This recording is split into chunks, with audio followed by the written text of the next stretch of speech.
Bonjour YouTube, j'espère que ça va bien, c'est Voltar. Aujourd'hui, on se retrouve pour une nouvelle vidéo sur ma chaîne.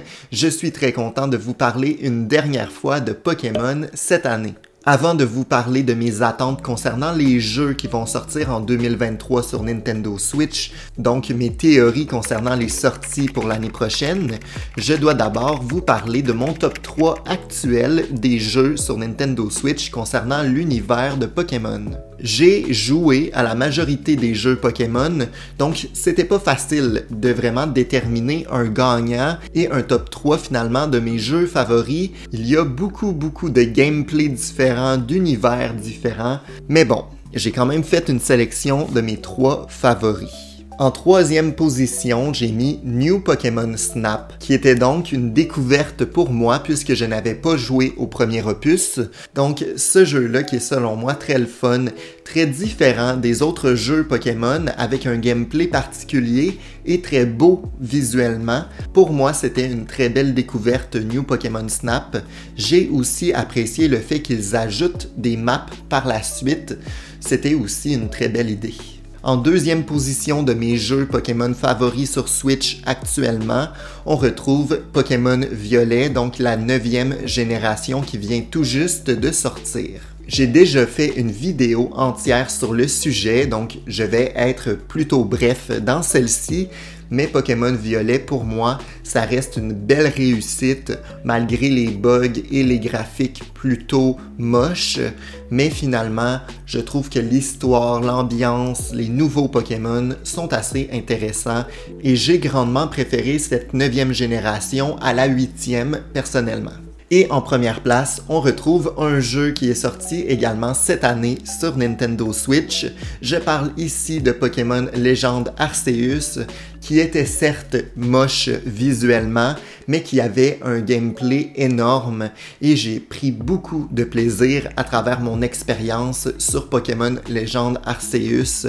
C'est vraiment le jeu Pokémon dans lequel j'ai pris le plus de plaisir et que j'ai pris mon temps pour explorer chaque zone, pour vraiment faire la chasse au shiny, ce que je n'avais jamais fait par le passé. J'ai adoré Légende Arceus et j'espère que de Pokémon Company ont en tête des idées concernant une suite ou un jeu qui se déroule dans un univers similaire à celui-ci avec un gameplay qui ressemble à Légende Arceus. Bref, c'était mon top 3 concernant Pokémon sur Nintendo Switch jusqu'à maintenant. Vous me direz en commentaire quel est votre top 3 de vos jeux favoris. Maintenant, Pokémon en 2023, ça va ressembler à quoi? Je vous partage mes théories et mes idées dès maintenant. Il faut savoir que la 9e génération vient tout juste de sortir. Donc, selon moi, on ne verra pas un grand jeu Pokémon en 2023. Je crois que The Pokémon Company va opter pour de plus petits jeux Pokémon en 2023 avec un gameplay qui ne se rapproche pas finalement de la licence principale. Je parle donc des opus différents à la manière de Pokémon Snap. Premièrement, il y a Détective Pikachu 2 qui a été annoncé il y a quelques temps déjà et dont on n'a aucune information. On sait que Détective Pikachu 2 est toujours en développement, mais on ne sait pas pantoute à quoi le jeu va ressembler ou encore quelles nouveautés on pourrait nous présenter. Selon moi, c'est toujours dans leur plan de sortir ce jeu-là, tout simplement parce que Détective Pikachu, c'est une licence entière qui peut finalement se retrouver au cinéma. Je pense simplement que de Pokémon Company prennent leur temps afin de nous concocter un jeu qui est vraiment supérieur au premier Détective Pikachu. Donc, il faut considérer qu'ils doivent faire un bon jeu pour potentiellement utiliser celui-ci comme inspiration pour un film. Vous me direz si vous attendez également Détective Pikachu 2. Pour la deuxième sortie de Pokémon cette année, je m'attends à Poképark 3. C'est un jeu assez différent de la série principale qui pourrait mettre en valeur des zones, des environnements, mais également des Pokémon des générations plus récentes. Parce que les deux opus précédents datent d'il y a vraiment beaucoup d'années, je crois que ça date de la Wii, qu'il faut considérer qu'on pourrait potentiellement avoir de grandes nouveautés concernant le gameplay. On pourrait découvrir de nouvelles zones qui sont inspirées par exemple de Galar ou d'Alola.